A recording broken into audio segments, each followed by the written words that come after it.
আপনি কি মানুষ? হ্যাঁ, আপনার মধ্যে কি কোনো মানবতা বলতে কিছু নেই? একটা মায়ের বয়সী মানুষকে আপনি এভাবে ধাক্কা দিতে পারলেন? তোদেরকে 1 মাস আগে নোটিশ দেওয়া হয়েছে, কিন্তু তোরা আমার কোনো কথা শুনিস নাই। যেই জন্য তোদের সাথে কুকুরের মতো ব্যবহার করা লাগে। তোদের সাথে আর কোনো কথা নেই, তোরা এখান থেকে চলে যা। এই দাঁড়া, তোদের কাপড় নিয়ে যা। এরা মানুষ না, এরা জানোয়ার। বাবা, বাবা রে, এই বাড়িতে আমি 30 বছর আগে বউ হয়ে আসছিলাম।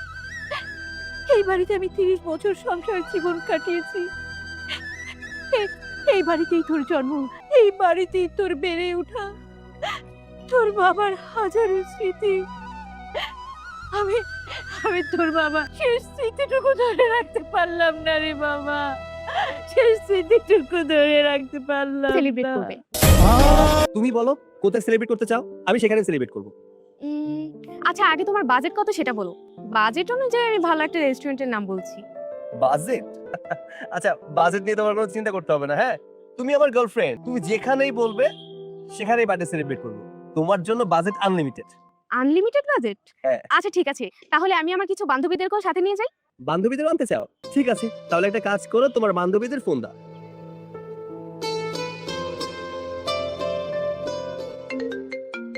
কে ফোন দিল এখন? বাবা? হ্যাঁ বাবা, বলো। সৈকত, কোথায় রে তুই? হ্যাঁ বাবা, এই তো আমি ভার্সিটি থেকে মাত্র বের হলাম। তাহলে তুই তোর ভার্সিটির গেটের সামনে থাক, আমি তোর ভার্সিটির কাছাকাছি এসেছি। তুমি ভার্সিটির কাছাকাছি চলে আসছো মানে? তুমি না মালয়েশিয়ায়? তোদেরকে সারপ্রাইজ দেওয়ার জন্য কাজ শেষ করে 2 দিন আগে দেশে ফিরেছি। কেমন দিলাম সারপ্রাইজটা? তোর মা অবশ্য এখনো জানে না আমি যে দেশে ফিরেছি। বাপ বেটা দুপুরবেলা বাসায় একসাথে যেয়ে তোর মাকে সারপ্রাইজটা দিতে হবে। আমি তোর ভার্সিটির কাছাকাছি চলে এসেছি। ফোনটা রাখছি, সামনাসামনি কথা হবে, কেমন? আচ্ছা ঠিক আছে, এসো। রাইসা, আম সরি, তোমার সাথে আজকে দুপুরে লাঞ্চটা করতে পারছি না। বাবা হুট করে দেশে ফিরেছে, বাবার বিজনেস ট্রিপ নাকি শেষ হয়ে গেছে, এর জন্য দেশে ফিরেছে। মাকেও কিছু জানায়নি, মাকে সারপ্রাইজ দিবে, তাই একসাথে দুপুরে পরিবারের সাথে লাঞ্চ করতে হবে। কিন্তু তুমি তো বলেছিলে যে আজকে তুমি আমার সাথে লাঞ্চ করবে আর সন্ধ্যায় ভালো একটা রেস্টুরেন্টে আমার বার্থডে সেলিব্রেট করবে। কি করবো বলো, বাবাকে তো আর না করতে পারছি না। আচ্ছা একটা কাজ করি, দুপুরের লাঞ্চটা না হয় বাড়িতে গিয়ে করি, আর রাতে একসাথে রেস্টুরেন্টে বসে তোমার বার্থডেটা সেলিব্রেট করবো। তুমি তোমার বান্ধবীদেরকে বলে দিও। আচ্ছা ঠিক আছে, যেহেতু আজকে তোমার বাবা দেশে ফিরেছেন তাই এখন আর জোর করবো না।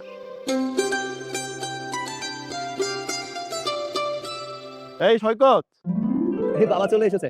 আচ্ছা আমি গেলাম, হ্যাঁ? ওকে টেক কেয়ার, রাতে দেখা হচ্ছে। Okay bye. Okay bye. কেমন আছিস বাবা? এই তো বাবা ভালো আছে, তুমি না বলে চলে আসলে। এই চলে আসলাম আর কি। হ্যালো। মেয়েটাকে মেয়ে? কোন মেয়ে বাবা? কেন এতক্ষণ তোর কলেজের সামনে দাঁড়িয়ে দাঁড়িয়ে কথা বললি? ও বাবা, ও তো আমার বান্ধবী। বান্ধবী নাকি অন্য কিছু? দেখে তো মনে হলো তোর চেয়ে বয়সে অনেক ছোট। আচ্ছা বাবা, তুমি যে কি বলো না, ছোট বয়সের মেয়েরা কি বান্ধবী হতে পারে না? বুঝি বুঝি, তোর মতো বয়সটা আমিও কাটিয়েছি। এই ড্রাইভার, একটু জোরে চালাও না, এভাবে চালালে তো বাসায় পৌঁছাতে পারবো না, তাড়াতাড়ি যাও। ঠিক বলছিস। যদি সবকিছু ঠিকঠাক থাকে এই মাসে আমরা অনেক বড় একটা কাজ পেতে যাচ্ছি। বাহ, আলহামদুলিল্লাহ। খাবারের টেবিলে বিজনেসের কথা না বললে হয় না? আহা, সৈকতকে বিজনেস বিষয় জানতে হবে। তারপর আমি যেটা চিন্তা করেছি, ওর মাস্টার্স কমপ্লিট হওয়ার পর আমার সমস্ত বিজনেস তার ঘাড়ে চাপিয়ে দিয়ে আমি অবসর নিই। তারপর সে আমার বিজনেস চালাবে, আমি সারা জীবন আরামায়েশে কাটাবো। তুমি আমি দেশ বিদেশে ঘুরবো। বাবা, বাবা, বাবা, বাবা, পানিটা খাও, পানিটা খাও। বাবা, মা, মা, বাবাকে হসপিটালে নিতে হবে। একটা কাজ করো, ড্রাইভারকে গাড়ি বের করতে বলো। আমার বলে আসবো, বাবা, আর উল্টা পাল্টা কথা বলবে, ঠিক আছে? আসো, আসো, আসো।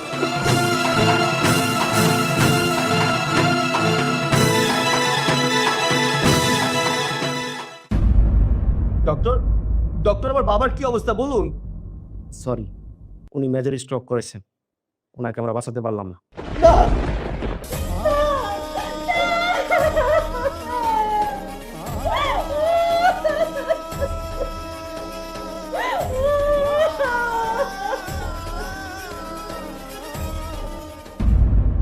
বাবা, তুমি আমাকে এভাবে একা রেখে চলে গেলে কেন বাবা? তোমাকে ছাড়া আমরা কিভাবে থাকবো? তুমি না বলেছিলে বিজনেসের সমস্ত দায়িত্ব আমার কাঁধে দিয়ে অবসরে যাবে, বাকি জীবন আরাম করবে, মাকে নিয়ে দেশ বিদেশ ঘুরে বেড়াবে। তাহলে কেন এত তাড়াতাড়ি চলে গেলে বাবা? আমি আমি আমার মাকে নিয়ে কিভাবে থাকবো? সৈকত, এভাবে ভেঙে পড়ো না, নিজেকে সামলাও। দেখো তোমার বাসায় তোমার মা আছে, তোমার মাকে তো সামলাতে হবে, তাই না? তোমার ব্যবসা সামলাতে হবে, উঠো। আমি যে এতিম হয়ে গেলাম। দেখো, কারো বাবা মাই চিরদিন বেঁচে থাকে না, আর তোমার মা তো আছে, আর আমরা তো আছি। আর তোমার বাবা শুধুমাত্র যে আমার বিজনেস পার্টনার ছিল তাই না, উনি আমার গুরুজন। ওনার হাত ধরে আমার বিজনেসটা শিক্ষা। সেই বিজনেস তোমার বাবা চলে যাওয়ার পরে এখন তোমারই হাল ধরতে হবে, তোমার মাকেও সামলাতে হবে। দেখো, এত কান্নাকাটি করো না, কবরের সামনে দাঁড়িয়ে এভাবে কান্নাকাটি করা উচিত না, এতে মরহুমে আত্মা কষ্ট পায়। চলো বাড়িতে যাই আমরা।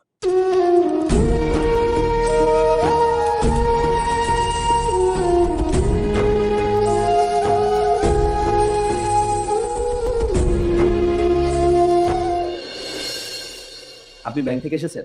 জি হ্যাঁ, আপনার বাবা ব্যাংক থেকে 10 কোটি টাকা লোন নিয়েছেন। বাবা নিশ্চয়ই অফিসের কাজের জন্য লোন নিয়েছিল। অফিসে না গিয়ে আপনি বাসায় কেন এসেছেন? আপনার বাবা অফিসের কাজে লোন নিয়েছেন নাকি তার ব্যক্তিগত কাজের জন্য লোন নিয়েছেন সেটা তো আর আমরা জানি না, তাই না? তবে তিনি যে লোনটা নিয়েছেন অবশ্যই তার ব্যক্তিগত নাম দিয়ে নিয়েছেন। আর হ্যাঁ, ব্যাংকের কাছে লোন যখন নেন তখন তার প্রপার্টি, বাড়ি সবকিছু দলিল বন্ধক রেখেই লোনটা নিয়েছেন। আর হ্যাঁ, ব্যাংক কিন্তু আপনার বাবাকে 5 মাসের সময় দিয়েছে। এর ভিতরে যদি লোনটা শোধ না করতে পারে তাহলে ব্যাংক আপনার বাবার বাড়ি, গাড়ি সবকিছু জব্দ করবে। আচ্ছা, আপনি এখন যান, আমি বাবার অফিসে কথা বলে আপনাদের লোন দিয়ে দিব। ওকে, ঠিক আছে, আমি তাহলে আসি।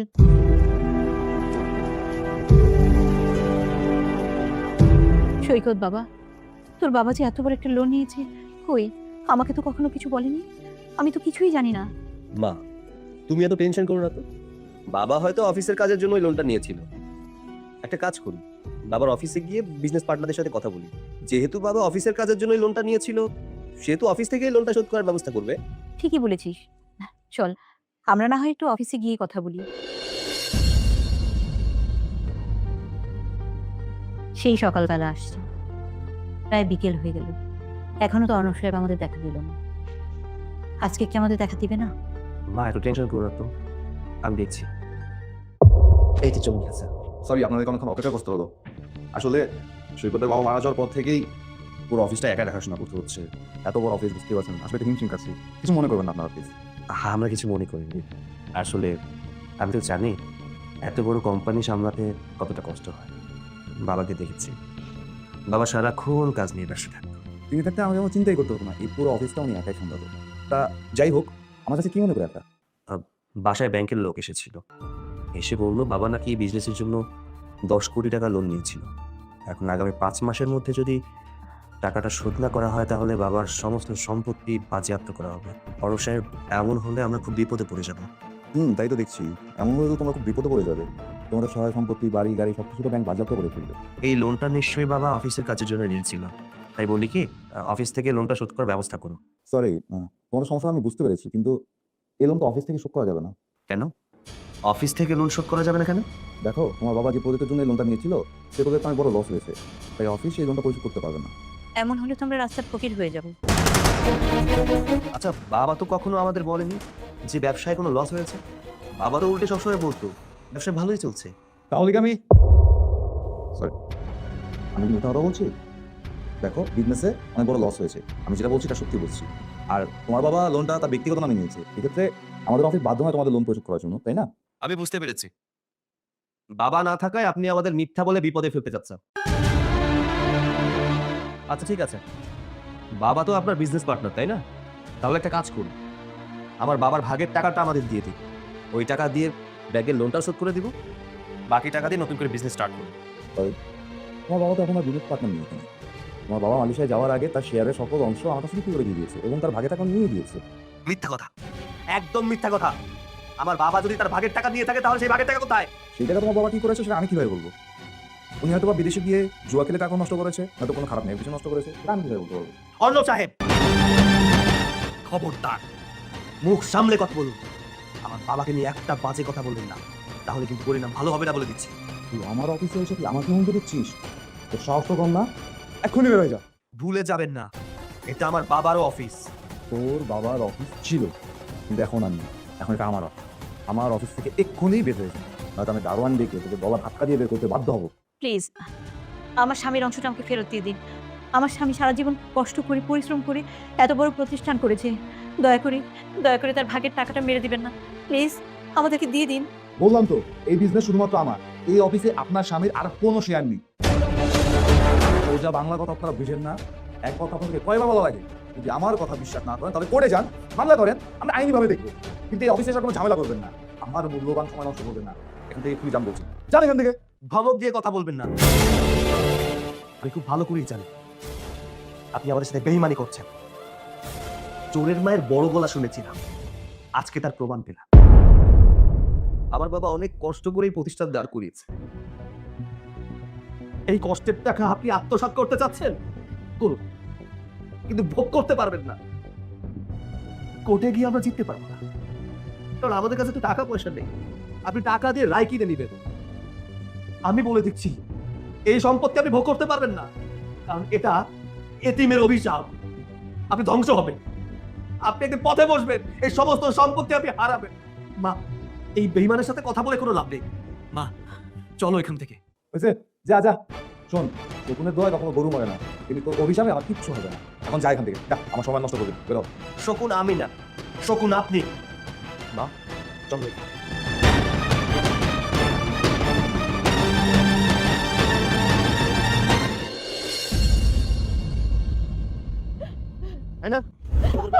যা এখান থেকে, চলে যা।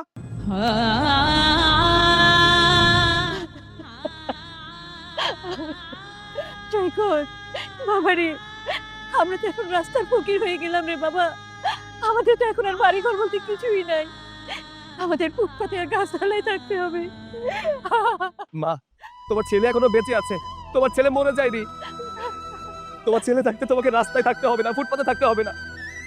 তোমার ছেলে দেখবে একটা থাকার মতো জায়গা ঠিকই বের করে ফেলবে। আর তোমাকে আমি কথা দিচ্ছি মা, এই বাড়ি আমি তোমাকে ফিরিয়ে দেবো, একদিন ঠিকই ফিরিয়ে দেবো। চলো মা।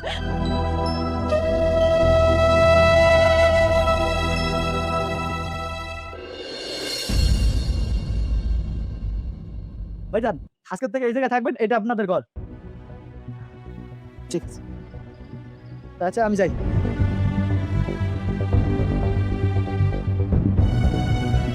মা, তুমি আমাকে ক্ষমা করে দিও মা।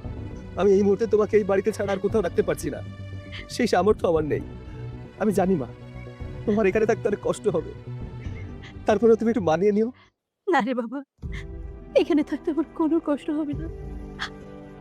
আমি শুধু তোর কথা চিন্তা করছি। জন্মের পর থেকে তুই রাজপ্রাসাদে বড় হয়েছিস, কখনো কোনো দুঃখ কষ্ট তোকে ফেস করতে হয়নি। তোর বাবা তোকে অনেক যত্নে মানুষ করেছে। আমার শুধু কষ্ট হচ্ছে তোর কথা চিন্তা করে। এখানে তোর থাকতে অনেক কষ্ট হবে বাবা, অনেক কষ্ট হবে। না মা, আমার কোনো কষ্ট হবে না। ভাগ্য আমাদেরকে রাজপ্রাসাদ থেকে কুড়ে ঘরে নিয়ে এসেছে, দেখবে একদিন এই ভাগ্যই আমাদেরকে কুড়ে ঘর থেকে রাজপ্রাসাদে নিয়ে যাবে। চলো মা, ঘরে চলো। এসো এসো মা।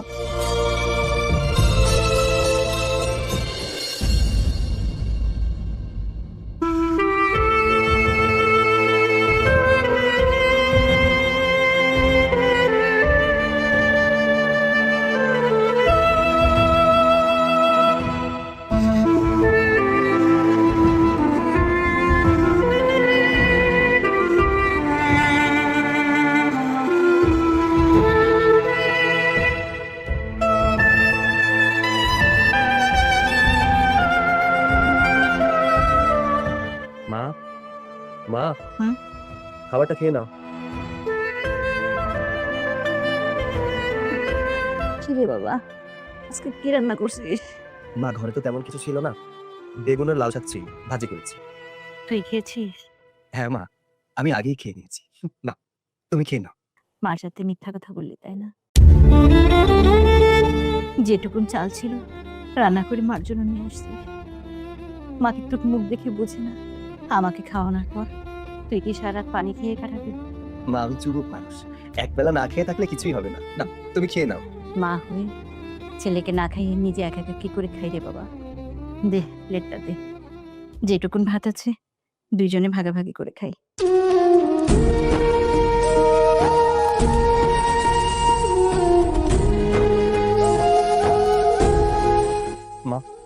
ভাবছি কালকে রাসেলের কাছে যাব, ওর কাছে গিয়ে কিছু টাকা ধার চাই। ওর যখন বিজনেসের অবস্থা ভালো ছিল না, বাবা তোকে অনেক হেল্প করেছে। আমার মনে হয় যে জানো, ওর কাছে গেলেও আমাকে ফেরাবে না।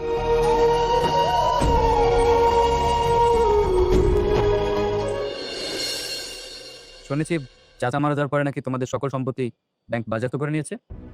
হ্যাঁ রে, তুমি আর চাচি এখন কোথায় থাকো? কোথায় আর থাকবো, মাকে নিয়ে বস্তিতে একটা ছোট রুম ভাড়া করে আছি। তা চাকরি বাকরির কোনো ব্যবস্থা করতে পারলে? চাকরি বাকরির ব্যবস্থা করো, নাহলে খাবে কি? এর জন্য তো চাকরি বাকরি খোঁজার চেষ্টা করছি। বুঝতে থাকো, একটা না একটা ব্যবস্থা হয়ে যাবে। ও আচ্ছা শোনো, আমার সময় নেই, আমার একটু কাজ আছে, আমার বের হতে হবে। বের না হতে হলে তারা না থাকলে তোমার সাথে একটু কথা বলতাম।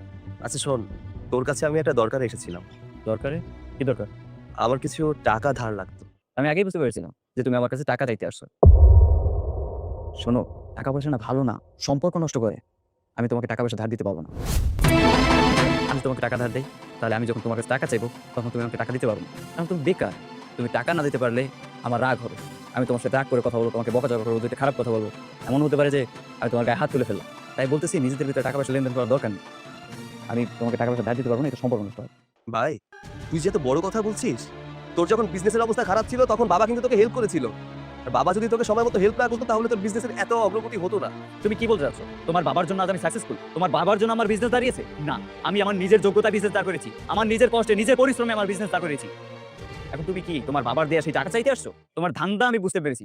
তোমার বাবা যে টাকা আমাকে দিয়েছে সেগুলো তুমি চাইতে আসছো, তাই না?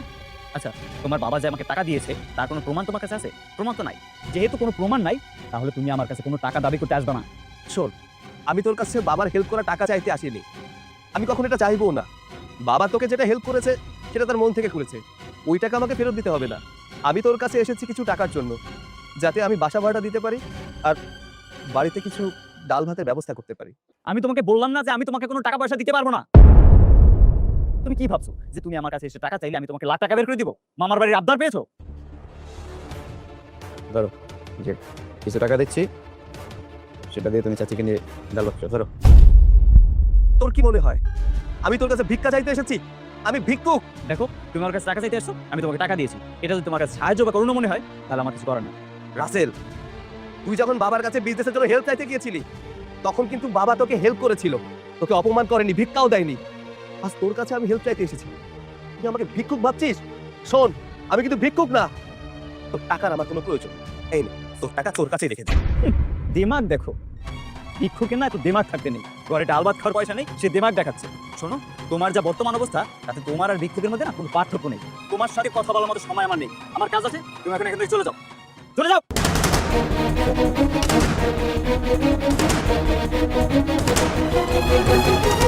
এই গাড়ি বের কর।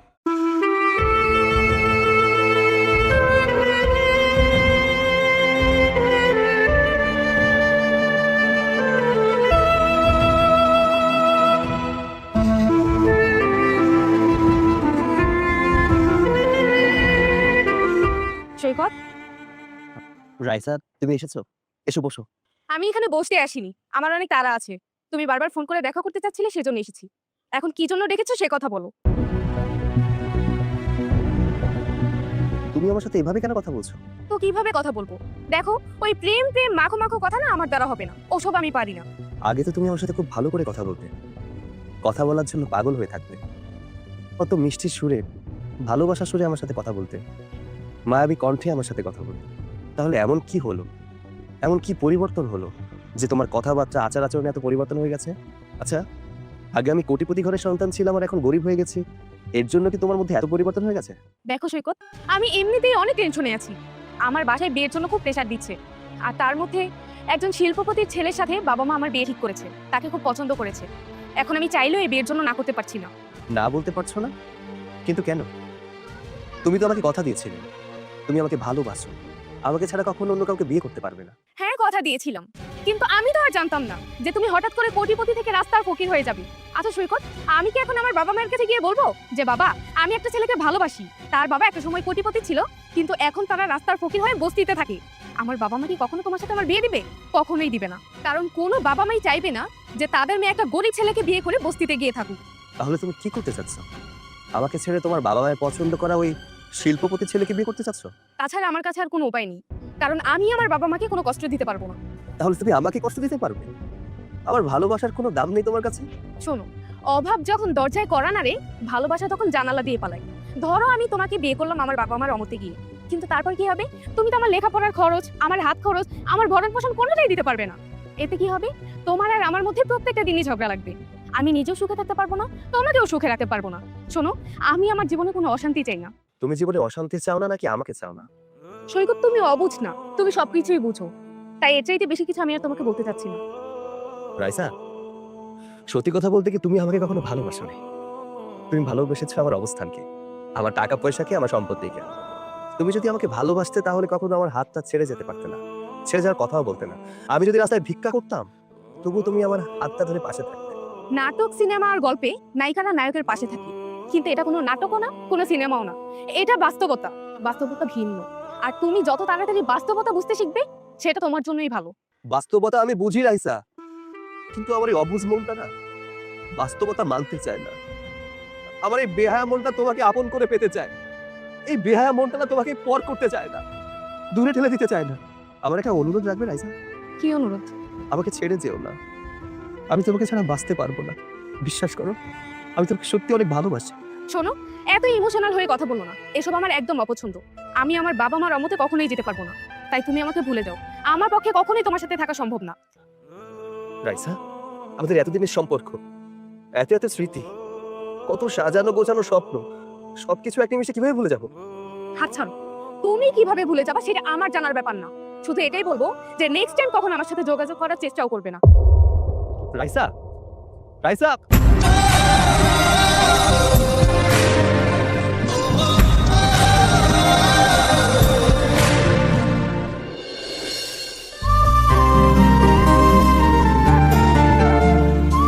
কি রে বাবা, সারাদিন কোথায় ছিলি? রাসেলের সাথে দেখা করতে যাওয়ার কথা ছিল, গেছিলি? হ্যাঁ মা, গিয়েছিলাম।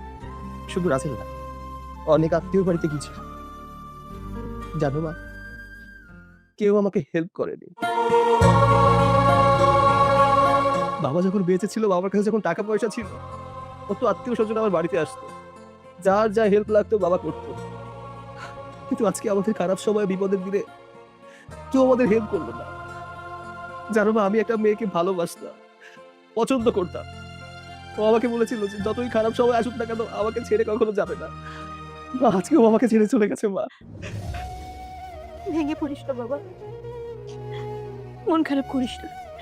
দেখবি, যারা তোকে আজকে অপমান করেছে, যারা তোকে দূর দূর করে তাড়িয়ে দিয়েছে, তারা একদিন তোর কাছে আসবে, এসে ধরা দিবে। তোর বাবা জীবনের শুরুতে শূন্য থেকে শুরু করেছিল, দেখিসনি তোর বাবা কত বড় ইন্ডাস্ট্রির মালিক হয়েছে। তুই তো তারই সন্তান, তোর গায়ে তো তারই রক্ত। তুইও পারবি বাবা, তুই পরিশ্রম কর, ধৈর্য ধর, চেষ্টা কর, দেখবি তুইও কখনো বিফলে যাবি না, তোর জীবনেও সফলতা আসবে। তুই তোর বাবার মতো একদিন অনেক বড় হবি বাবা।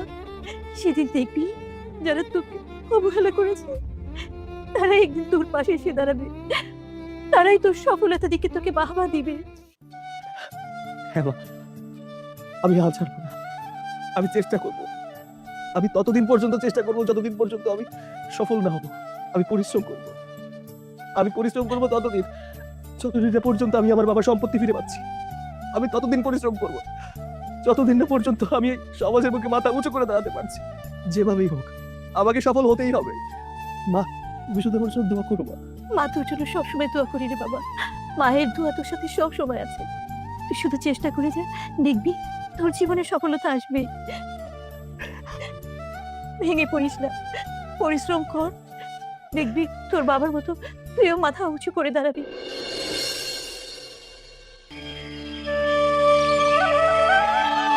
মা, কি রে বাবা, সালাম করলি যে আজকে?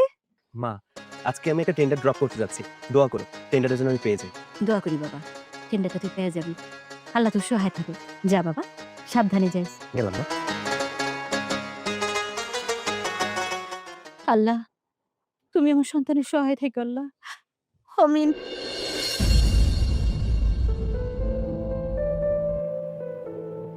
সৈকত সাহেব, আপনি খুব ভালো টেন্ডার ড্রপ করেছেন আমাদের এখানে, খুব অল্প রেট দিয়েছেন বুঝলেন, আর আমাদের কোম্পানি এতে অনেক খুশি, তাই আমরা সিদ্ধান্ত নিয়েছি টেন্ডার আপনাকে দেবো। Thank you so much sir. দেখুন, খুব ছোট একটা টেন্ডার দিয়ে আপনাদের সাথে আমাদের কোম্পানির একটা কাজ শুরু হচ্ছে, এটা করুন ভালোভাবে, হয়তো ভবিষ্যতে অনেক বড় বড় কাজ পাবেন। ইনশাল্লাহ এরপর থেকে সব টেন্ডার আমাকেই দিবেন। এটা কি আপনার কনফিডেন্স না over confidence? Confidence sir. Good, confident থাকা ভালো। ঠিক আছে, আপনি আপনার কাজ শুরু করুন। জি স্যার। মা মা মা কোথায় তুমি? মা কি রে বাবা, এত ডাকতেছিস কেন? কি হয়েছে? মা দেখো তোমার জন্য কি এনেছি। অনেকগুলো শাড়ি এনেছি মা। ওরে আল্লাহ, এতগুলান শাড়ি কেন? এত টাকা তুই কই পেলি বাবা? মা তোমাকে আমি বলেছিলাম না সকালবেলা যে একটা টেন্ডার ড্রপ করতে যাচ্ছি, ওইখানে টেন্ডার ড্রপ করার পরে আমাকে টাকা দিয়েছে। আর শোনো মা, অনেক বড় টেন্ডার আমাকে দিয়েছে। আলহামদুলিল্লাহ, আল্লাহ বাঁচিয়ে রাখুক। মা তুমি একটা কাজ করো, এই শাড়িগুলো ঘরে নিয়ে যাও, দেখো তোমার কোন শাড়িটা পছন্দ, ওই শাড়িটা পরে রেডি হয়ে নাও। রেডি হব? রেডি হব কেন? রেডি হয়ে আমরা কোথায় যাব? অনেকদিন হয়ে গেল তুমি আলু ভর্তা আর ভাত ছাড়া কিছুই খাওনি, তোমাকে ভালো মন্দ কিছু খাওয়াতে পারিনি মা। আজকে তোমাকে রেস্টুরেন্টে নিয়ে যাব, তোমার যা যা পছন্দ সব খাবার অর্ডার দিব। যাও না মা, তাড়াতাড়ি রেডি হয়ে নাও। পাগল ছেলে আমার, বলি কি? তাড়াতাড়ি যাও না, রেডি হয়ে আসো, তোমার পছন্দের শাড়িটা পরে আসো। যাও, আমি এখানে ওয়েট করছি। আচ্ছা তাড়াতাড়ি করো, যাও।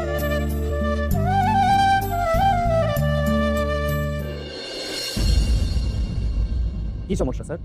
আগে আমি আপনার কোম্পানির সকল টেন্ডার পেতাম, কিন্তু এখন আর আমাকে কোনো টেন্ডারই দিচ্ছেন না কেন স্যার? কি সমস্যা? এভাবে চলতে থাকলে তো আমার অনেক বড় ক্ষতি হয়ে যাবে। দেখুন রাসেল সাহেব, আপনাদের চেয়ে আমি যদি অনেক কম রেটে কোথা থেকে সুবিধা পাই তাহলে নেব না কেন বলুন তো? কম রেটে? কে আমার থেকে কম রেটে দিচ্ছে? সরি স্যার, আপনার অনুমতি ছাড়াই প্রবেশ করে ফেলেছি। তুমি তুমি এখানে কেন এসেছো? ও আচ্ছা, চাকরি চাইতে এসেছো? তোমার সাহস হয় কি করে বিনা অনুমতিতে ভিতরে আসার? যাও, বাইরে গিয়ে অপেক্ষা করো, আমরা জরুরি কথা বলতেছি। রাসেল সাহেব, ওনাকে আমি অফিসে আসতে বলেছি। বাই দ্য ওয়ে, উনি হচ্ছেন সে ব্যক্তি যাকে আমাদের কোম্পানি সমস্ত টেন্ডারগুলো দিচ্ছে, বুঝতে পেরেছেন? স্যার আপনি রাসেল সাহেবের সাথে কথা বলুন, আমি পরে আসছি। আরে না না, আপনার সাথে জরুরি একটা টেন্ডার নিয়ে কথা আছে আমার, আপনি বসুন তো। রাসেল সাহেব, আপনি একটু বাইরে থাকুন, আমার সঙ্গে জরুরি কথা বলবো। কি ব্যাপার, দাঁড়িয়ে আছেন কেন? যান বাইরে। সহসা বসুন। সৈকত সাহেব, এবারের টেন্ডারটা কিন্তু আগের চেয়ে অনেক বড়, পারবেন তো? জি স্যার, পারবো, আমার উপর ভরসা রাখতে পারেন। আপনার উপর ভরসা আছে বলেই তো আপনাকে টেন্ডার করে দিচ্ছি। Thank you sir, thank you so much. Most welcome. তাহলে আমি এখন আসি। হ্যাঁ, শিওর।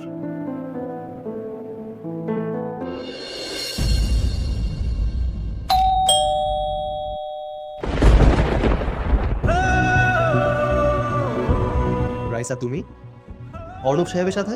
হ্যাঁ সৈকত, আমরা আমরা কি একটু ভিতরে আসতে পারি?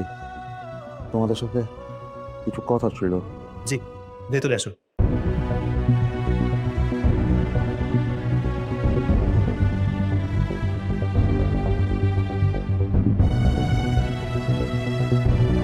সৈকত, ওনারা এখানে কেন? ওনারা কি চায় আমার বাড়িতে? আমি জানি না মা, আমি নিজেই বুঝতে পারছি না অর্ণব সাহেব এই বাড়িতে কেন এসেছে। আর রাইসা, তুমি অর্ণব সাহেবের সাথে কি করছো? উনি আমার ভাই। কি? অর্ণব সাহেব তোমার ভাই? হ্যাঁ, আমি রাইফার ভাই, ও আমার বোন হয়। আমি ওকে তোমার কাছে পাঠিয়েছিলাম তোমার সাথে প্রেমের সম্পর্ক করার জন্য, যাতে তোমাদের পরিবারের ভিতরের সকল খবর আমি পাই। আর আমি তোমার বাবার লোন নেওয়া 10 কোটি টাকা আত্মসাৎ করেছিলাম। এমনকি ব্যবসার মধ্যে তোমার বাবার থাকা শেয়ার মিথ্যে দলিল করে আমার নামে করে নিয়েছিলাম। সেই কথা তোমার মনে আছে? তুমি আমাকে অভিশাপ দিয়েছিলে। যদি আমার কথা বিশ্বাস না করেন তাহলে কোর্টে যান, মামলা করেন, আমরা আইনিভাবে দেখবো, কিন্তু এই অফিসে এসে কোনো ঝামেলা করবেন না, আমার মূল্যবান সময় নষ্ট করবেন না। এখান থেকে তুমি যান বলছি, জান এখান থেকে। ধমক দিয়ে কথা বলবেন না, আমি খুব ভালো করেই জানি আপনি আমাদের সাথে বেইমানি করছেন। চোরের মায়ের বড় গলা শুনেছিলাম, আজকে তার প্রমাণ পেলাম। আমার বাবা অনেক কষ্ট করে এই প্রতিষ্ঠান দাঁড় করিয়েছে, এই কষ্টের টাকা আপনি আত্মসাৎ করতে চাচ্ছেন, করুন, কিন্তু ভোগ করতে পারবেন না। কোর্টে গিয়ে আমরা জিততে পারবো না, কারণ আমাদের কাছে তো টাকা পয়সা নেই। আপনি টাকা দিয়ে রায় কিনে নেবেন। আমি বলে দিচ্ছি, এই সম্পত্তি আপনি ভোগ করতে পারবেন না, কারণ এটা এতিমের অভিশাপ। আপনি ধ্বংস হবেন, আপনি একদিন পথে বসবেন, এই সমস্ত সম্পত্তি আপনি হারাবেন। মা, এই বেঈমানের সাথে কথা বলে কোনো লাভ নেই। দেখো, তোমার এই অভিশাপের জন্য আমার জীবনটা শেষ হয়ে গেছে। আমার ব্যবসা প্রতিষ্ঠান কিচ্ছু নেই। আর দেখো, আমি প্যারালাইজড হয়ে হুইল চেয়ারে বসে মৃত্যুর অপেক্ষায় দিন গুনছি। অর্ণব সাহেব, আমার অভিশাপে আপনার কিছুই হয়নি। আপনার এই অবস্থা হয়েছে আপনার পাপের কারণে। একটা কথা মনে রাখবেন, আল্লাহ ছাড় দেন কিন্তু ছেড়ে দেন না। আল্লাহ কিছু বান্দাদের তাদের পাপের শাস্তি এই পৃথিবীতেই দিয়ে থাকেন, যেমন আপনারটা দিয়েছেন। আমার পাপের শাস্তি আমি পেয়েছি। সৈকত, আমাকে ক্ষমা করে দাও, আমাকে ক্ষমা করে দাও সৈকত। পরকালে গিয়ে আমার বাবার কাছে ক্ষমা চাইবেন, তাহলে হয়তো আপনি ক্ষমা পেতেও পারেন। আর রাইসা, তুমি এখানে কেন এসেছো? তুমি কিছু বলতে চাও? সৈকত, আমি আমার ভাইয়ের কথা শুনে তোমার সাথে অনেক বড় একটা অন্যায় করে ফেলেছি। আমাকে তুমি ক্ষমা করে দাও। বিশ্বাস করো, আমি তোমাকে হারিয়ে ফেলার পরে বুঝতে পেরেছি আমি তোমার সাথে অভিনয় করতে গিয়ে আমি তোমাকে সত্যিই ভালোবেসে ফেলেছি। সৈকত, আমাকে কি আরেকবার তোমার জীবনে ফিরিয়ে নেওয়া যায় না? না, যায় না, কারণ তুমি আমার বিশ্বাস ভেঙেছো, আমার ভালোবাসার সাথে বেইমানি করেছো। যেহেতু আমি তোমাকে আর কখনো বিশ্বাস করতে পারবো না, সেহেতু আমার জীবনে তোমাকে ফিরিয়ে নেওয়ার কোনো প্রশ্নই আসে না। এখন তো আমার মনে হচ্ছে আমার কাছে আবার টাকা পয়সা ফিরে এসেছে, আমি কোটিপতি হয়ে গিয়েছি, তাই তুমি আমার লাইফে আবার ব্যাক করতে চাচ্ছ। তুমি প্লিজ এখান থেকে চলে যাও, আর কখনো আমার সাথে যোগাযোগ করার চেষ্টাও করবে না। আপনারা কি চান এই বাড়ি থেকে আপনাদেরকে অপমান করে বের করে দিন? তা যদি না চান, এখন এই মুহূর্তে আপনারা এই বাড়ি থেকে বেরিয়ে যান, আর নইলে আমি বাধ্য হব দারোয়ান ডেকে আপনাদেরকে ঘাট ধাক্কা দিয়ে বাড়ি থেকে বের করে দিন। যান, বেরিয়ে যান।